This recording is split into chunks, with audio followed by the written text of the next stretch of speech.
there is the flooding before there is the spillage flooding. The spillage flooding only affected those down south of the Akosombo Dam.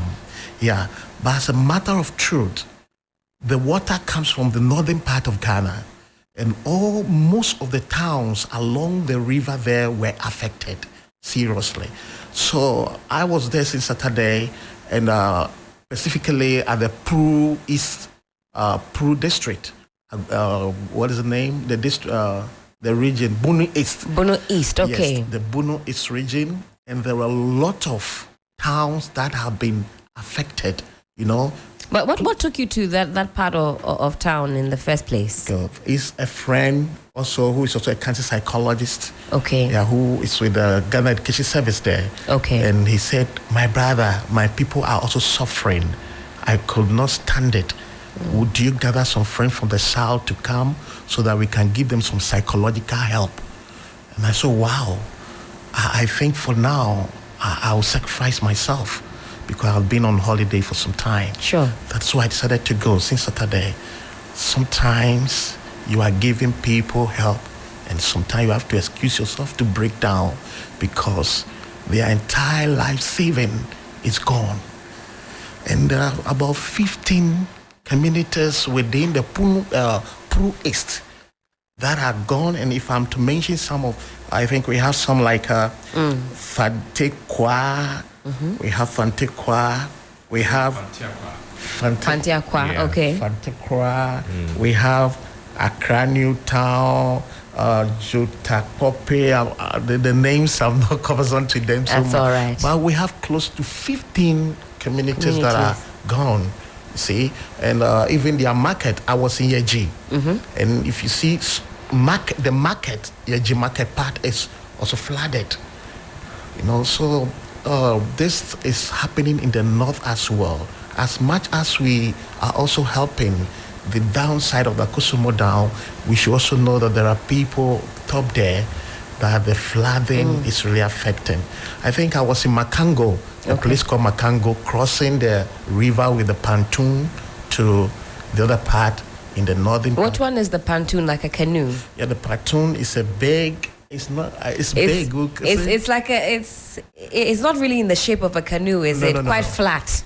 No, not flat. Let's say like a ship. Oh, I see. Okay. Yeah, that is how the pontoon is. I see. Yeah. Okay. Yeah, so it carries these huge trucks and cars going to. Yeah, and I was in Makango, and I think yesterday it came on the news. One person died because of the flooding there. They got drowned. Yes. The water is at the highest level, and many of them are affected. We need to really pray. Even Ghana, if care is not taken, next year going, we may have a food security, because most of our food stuff come from the north. That's a food basket. Yes, maize, yam, and all these things. But most of them are gone. Even rice. Yesterday, when I took off, get to a place they call Pran. There's a town called Pran. The rice is all gone. All gone? Yes. You could see that the water has taken. So people are really also suffering in the northern part, the Bunu East region, and maybe other district. I have not been there. Right. Yes, I have only been to part of the northern part in the Bunu East region. So these are things that are going. And apart from the physical, material things we gave in, they need psychological help. Because just imagine I met a man, he said, look, I'm now like a rag. And I said, why did you say that? His entire life, built his house, have his everything, at about 65, 70 there, and suddenly everything is gone. Just imagine. Some of the houses, you can't even see the roof. So people are psychologically traumatized. So I appeal that as much as we are gathering these things, water, which is necessary, other things, we should also be thinking about the psychological part of it, because a human being needs to be psychologically fit before the person can fully function. Yeah, and worst of them is the children. Worst of them is the children. And the children also will be going through psychological trauma. Yes. There are schools there that they are even affected. I don't think they will be going to school. Yeah, we have schools. So much like the children in the Volta region and beyond, over 10,000 students we know will not be able to attend school, and they also have to catch up with their mates because they too will be writing exams. Exactly. BC will not differentiate them. They will write the same exams. And that will take a psychological toll on the minds of these young ones. Exactly. We have towns like Kodia, DA Primary, and Bakete. About 6 schools, they are all flooded that children aren't in school. If the parents or the affected residents there, how soon do they need this psychological help? And if they don't get it at that time, what is the danger we're likely to run into? You say, for that one, I wouldn't be able to give a specific answer because 2 human beings are never the same. Your capacity of handling a particular issue might not be trauma might not be the same as another person. But what I would say is that they need it, if now we'll be able. Yes. And there have been many calls by health experts, public health experts, to say that this is a matter of urgency. As we address the physical ailments, the typhoid, cholera, malaria, we also have to think about the psychology of what is going on. So you were there for how many days? I've been there since Saturday. I arrived this morning 4 a.m. just at the VIP. Yeah, when a friend told me that, hey, Joel, it would be nice if you get closer to TV3, at least to share your view because you have been there. And I just spoke to some friends there at that place, and they said, thank you so much, for at least bringing our issues to bear. It's really serious.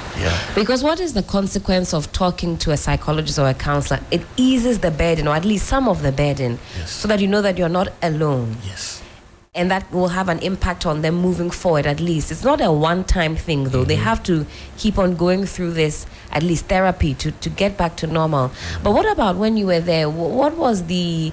did you see government support coming in? What was the help or the relief that the people were experiencing? Was it, like we're seeing now, more of private individuals like yourself, private institutions, or are they still being left to their own devices?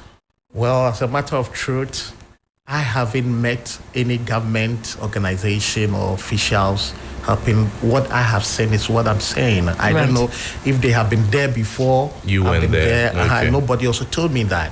But they were left on their own.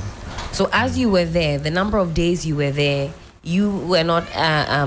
you didn't meet any government official. No. There were any psychologists that had come, maybe from the Ghana Health Service. None of that. I haven't met any. Okay. If there were any, I haven't. Another issue I would want us to look at is, since this incident happened, we've seen a lot of government appointees making various statements about it. So first was the president, when he went there, what he said, that generated a lot of conversation. Also, the sanitation minister also speaking about it. I want to talk about what these utterances by state agencies or government officials that are, in the public's view, not seen as very appropriate at that time, what effect will they have on the affected communities and the residents there?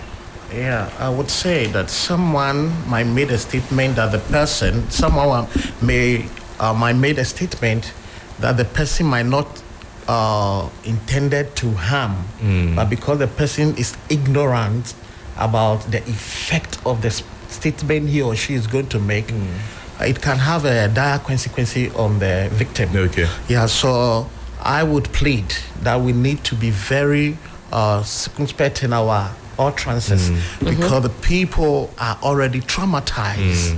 Yes, like I'm saying, an elderly man I met, about 65, 70, has his building, everything, a retiree.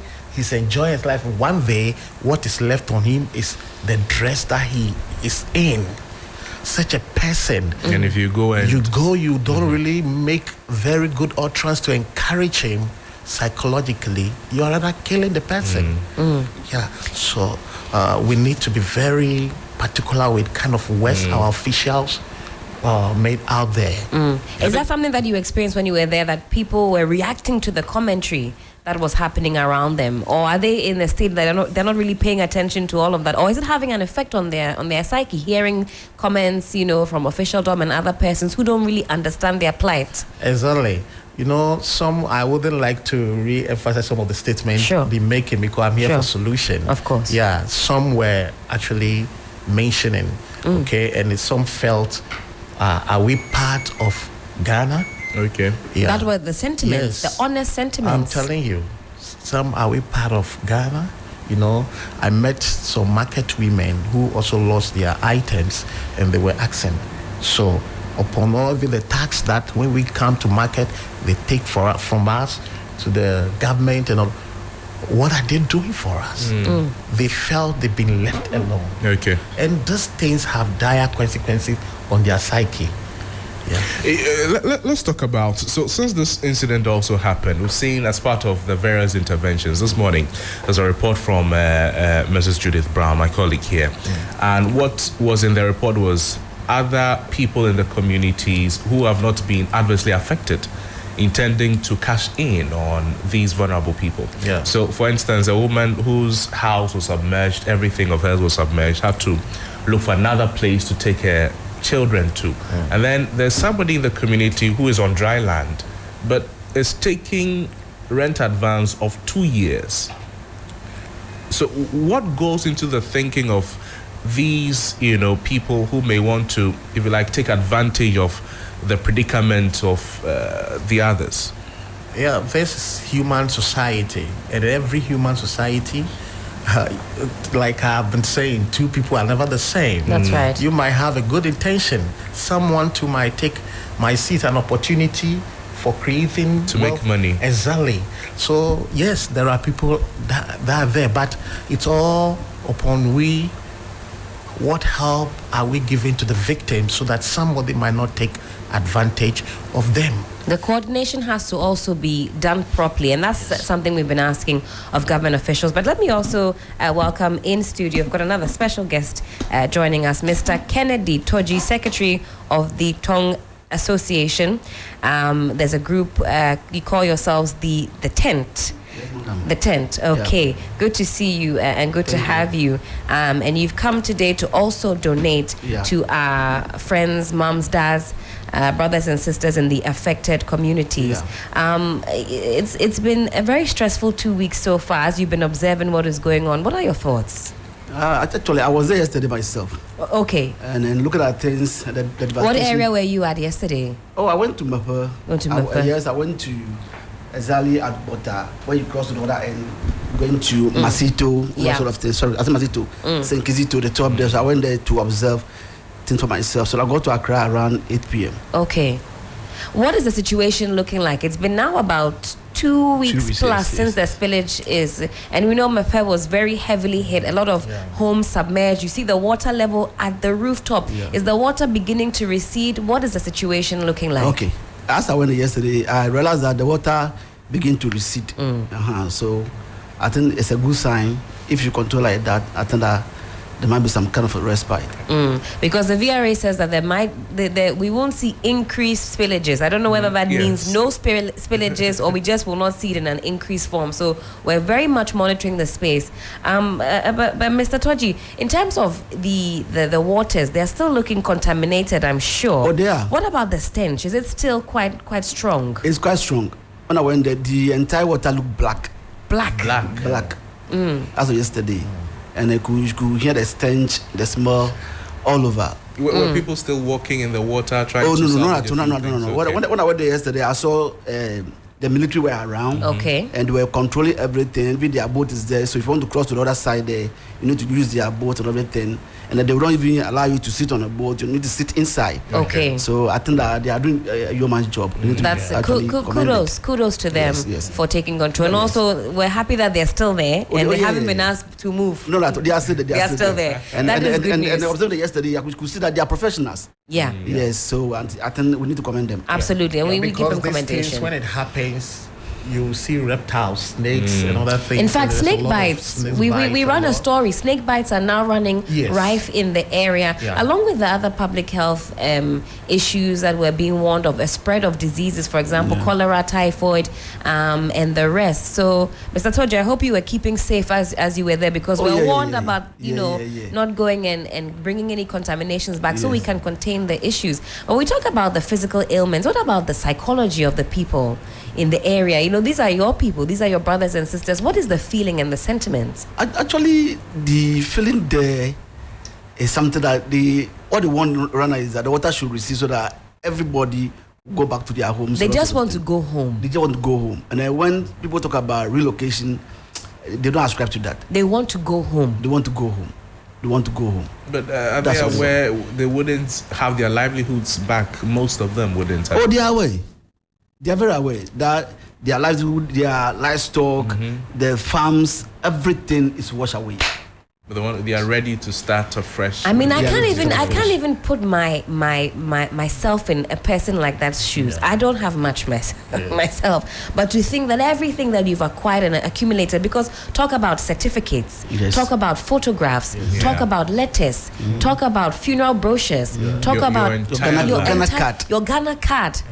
What about those kinds of losses? What do the people make of it? Having to, sometimes even going to get some form of ID, the queue you have to even go and join, that in of itself will put a psychological stress on you. Joe, you agree with that? Yes, that is the issue. Though water and all those things are also important, but somebody is so traumatized, it will be difficult even for the person to eat well. So food and these things are good, but I will plead that we need to look at the psyche very well, like my brother is saying, that all they want is to go back. To go home. So if the person is expecting that tomorrow I'll go home, but I couldn't go, what is happening in the mind? It's a serious issue, and we have to look at it so that people who have lost most of their life savings, suicidal thoughts. Okay. Is that something you experienced when you were there? People wanting to just give up? Some of them, you could see that they're already giving up. So they are in various stages of the grieving process. You see, that is why I'm saying that I don't like giving a general information of how to help people, because two people are never the same. That's right. Yeah, case by case. You could see that people want to even give up. People want to give up. Because they literally have nothing to go back to. Yes. There's a nurse Gordon Asidiba spoke with, and the nurse went to work. When she came back home, all she had in her entire life was what she was wearing. She's wearing. And can you imagine that? What thoughts will run through her head? How does she start her life, and where is she starting her life from? What certificates is she using to look for other jobs, if those certificates were there in the room when the flooding happened? And these are real life stories. But permit me, gentlemen, the residents in Germany, they're also counting their losses. Let's take a quick listen to this news item, and then we'll come back to the conversation.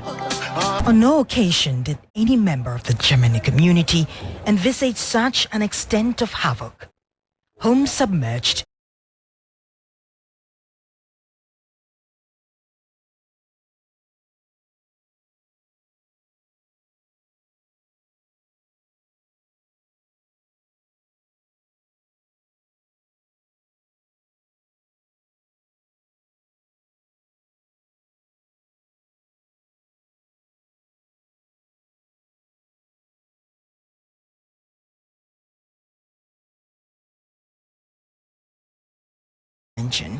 from a 5-bedroom apartment to an uncompleted building. This is the situation for a family of 14 that lost the entire home in the floods. Their home was submerged in water. Now, they have to all perch in this 1-bedroom apartment.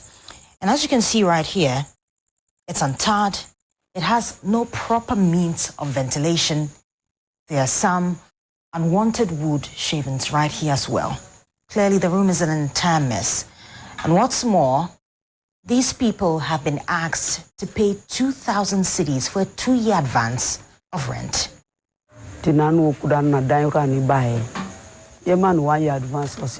The owner refused to take 1 year advance rent. He asked for 2,000 cedis. Joyce Vivo is a popular chop bar operator in the community and owner of a thriving cassava farm. Life for her now can be described as a pale shadow of her past. My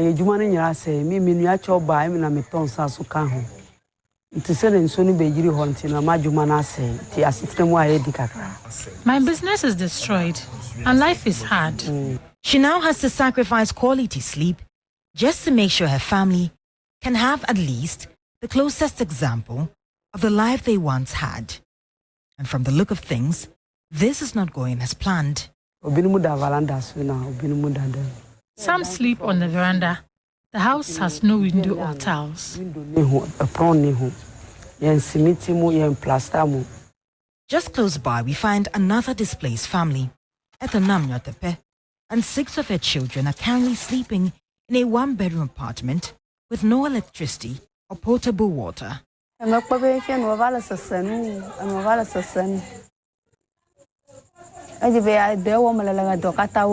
Things are difficult because my work was destroyed in the floods. Without any form of work, she has to cough up 1,000 cedis for rent, which she's unable to afford.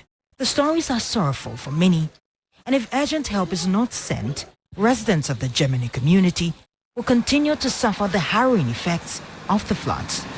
Judith Brown. And that's a report there by our colleague Judith Brown talking about displaced Germany residents who are still counting their losses. And alternative housing is, of course, a big issue. Mr. Toji, you were in you returned yesterday from Mepe. Are the residents still inhabiting classrooms? Yeah, they're still there. When I went there, I went to 2 places. I could see the mountain tent for them. Okay. And then some of them were still living in the classrooms. Yes. So these are the areas that they were living when I went there yesterday.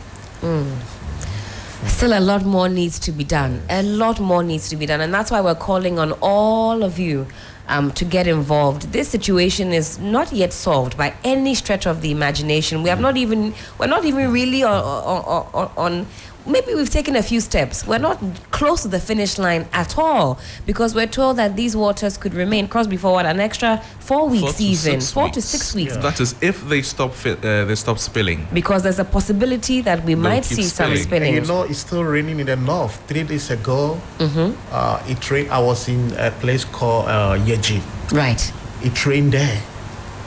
Okay, and it's still raining in the north, the northern part of Ghana, which the river has its source. Yeah, so the rain are still coming. So this thing,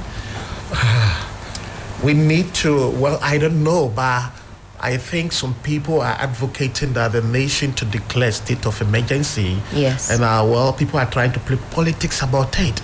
But as a professional psychologist, I think I subscribe to that because, we are already in challenge and That's other right. things. So when we declare that, other nations would come in because the issue is just beyond the spillage.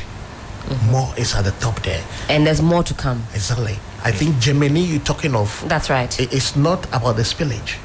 Germany is up of the Water Dam. That's right. But you see, so there are more towns there that are also affected. So in fact, the devastation that we're going to have to quantify, it's a lot more than even what we're able to capture at the moment. But gentlemen, what should we be seeing from government in terms of efforts? You've been on ground, and really the help is being mobilized by private individuals, media houses, private companies.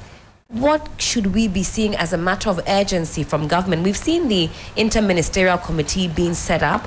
I'm not too sure in terms of what the findings are, what they are swooping in to do. Hopefully in due course we'll get a clear picture. But from where you sit, Mr. Toji, let me start with you. What are you hoping that government does as a matter of urgency? What needs to be done first of all? Okay, thank you very much. I think that the government has been too slow. Too slow. Because when they formed the inter-ministerial committee, it's been a week now, and I have not seen them on the ground. I don't even know what they're doing. Sure. But when you listen to them, they'll tell you that they'll come up very soon with a plan, the short, medium, and the long-term plan. So we don't actually know what is it. As I went there yesterday, I could say that it was individuals and organizations that were donating.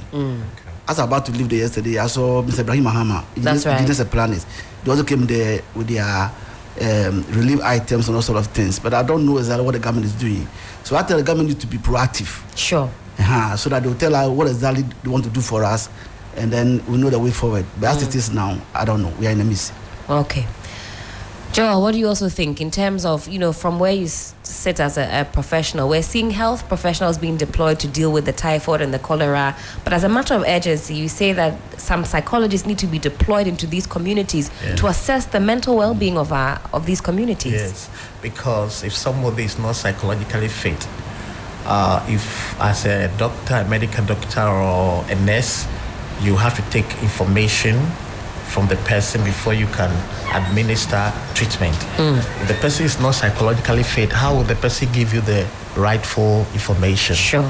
Yeah, so the psychological help, I think the government need to organize. We have a lot of some associations. They can meet with Ghana Psychology Council, which most counselors and psychologists are all under, to organize.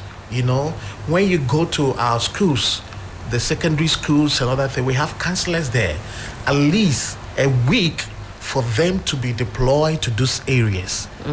Will be okay. I don't think that will affect our secondary schools or the university to that extent. Yeah, because what we are dealing with is about human security. That's right. Yes, and if we don't handle it well, we're going to pay more.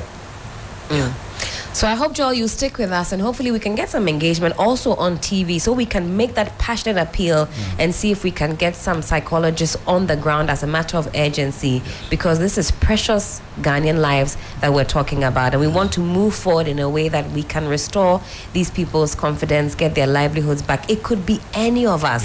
Disasters don't discriminate. Anything can happen at any point. And of course, we're examining our preparedness as a nation as far as natural disasters are concerned. Tremors have been felt across the board. People are talking about even possible earthquakes. Are we prepared for that level of disaster should it come? So we're continuing to mobilize here resources, continuing to mobilize services as well for the people affected in these areas. Crosby, did you have a question? I think I want to ask Mr. Toji, from your experiences there, do people who are not there, the people listening to us, the people watching us, do they get the impact of the gravity of the situation? Before you went there, when you were listening to radio and watching TV, were they painting the picture of how grave the situation is? No. I don't really think so. I don't really think so, because even I watched Roland and that of Nashoko was there. Yeah. And yes, and I could see and hear them say that if you look at what we see on social media and what we watch on our televisions, it's quite different when you go to the grounds. It's worse, eh? It's worse. You really feel it. You really feel it. Yeah. When you get there, you see the devastation. You feel it. You feel it. So the call for help is apt, is in order. No, absolutely. It's in order. Whichever way you the can. call for help is in order. And that's why we're don't keeping the steam on this. Exactly. A lot of help millions, is needed. You don't need thousands. Just bring whatever you can. People do not have clothes to wear. They do not have entoma. They don't have shirts. Just bring anything you can and let's support. So there's a list people here of some items that you can also donate to us, and we're set up at the forecourt of TV3 and 3FM this morning. In fact, all morning long. Yesterday we were there, and a lot of you showed us so much generosity.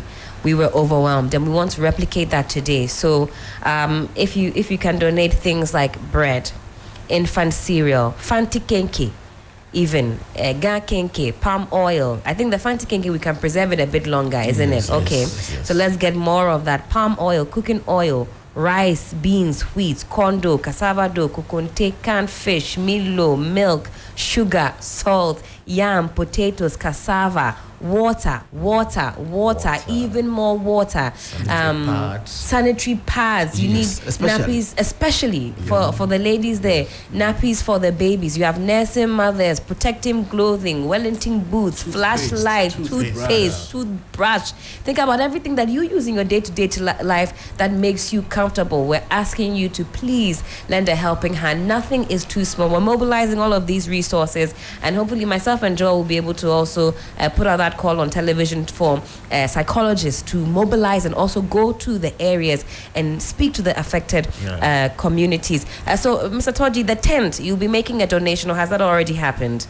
No, actually, not yet. Okay. We the tent, we are social group. Sure. And we are from Tong area. From Tong area. So anybody from Tong area can actually be a member. Okay. So since the thing happened, we've been there twice already. Sure. Yeah, we'll be there to assist them with water, bread, and amazing other things. And we realized that since we took this opportunity to actually raise all these things, we realized that we need to come here and actually give what we can to TV3, and they will send it back to our people. Sure. So we deem it as a priority to do that. So today we are here with our staffs.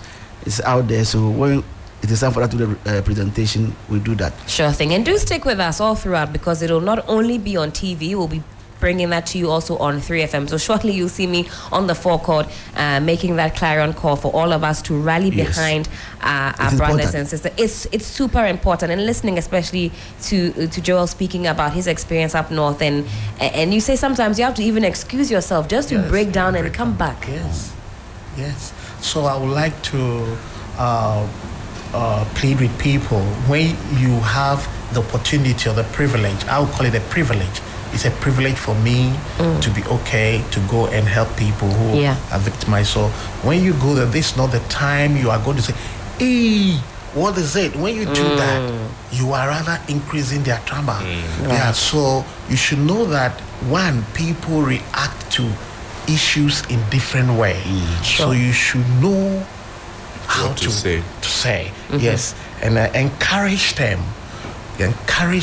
Some might have deep-seated issues because of this, but they wouldn't say it. They'll keep it in them, and it will rather affect them. So you should encourage the people to come out with what they think they are feeling. Let them share their challenge with you. Let them feel, when they feel accepted, it's the easiest way to encourage them and help them. So people should not go there and be trying to hey, what is this? And no, that's not helpful. It wouldn't be helpful. Amazing stuff. Gentlemen, very grateful that you spent some time with us this morning. Of course, we'll be going to the forecourt, and then we can also address a wider audience. So we've been speaking with Mr. Joel Thompson. He's a counseling psychologist and donor. He's been up north observing what's going on there, and also lending his expertise to the people there. Will you be returning, Joel, to the area, or for now you have to come and recharge? Now I can't tell, because I have to get to the southern part too. To also lend your help there. We'll be following on that journey, so don't be a stranger. Also, we have the tent secretary in the studio, Tong Association of Accra, Mr. Kennedy Toji, also having returned just last night from the Mepe area. He says what you are seeing on social media is just the tip of the iceberg. If you are there, you really feel the plight, and that's why we're so passionate about this call. So do stick with us. This is still 3FM Sunrise on 3FM 92.7.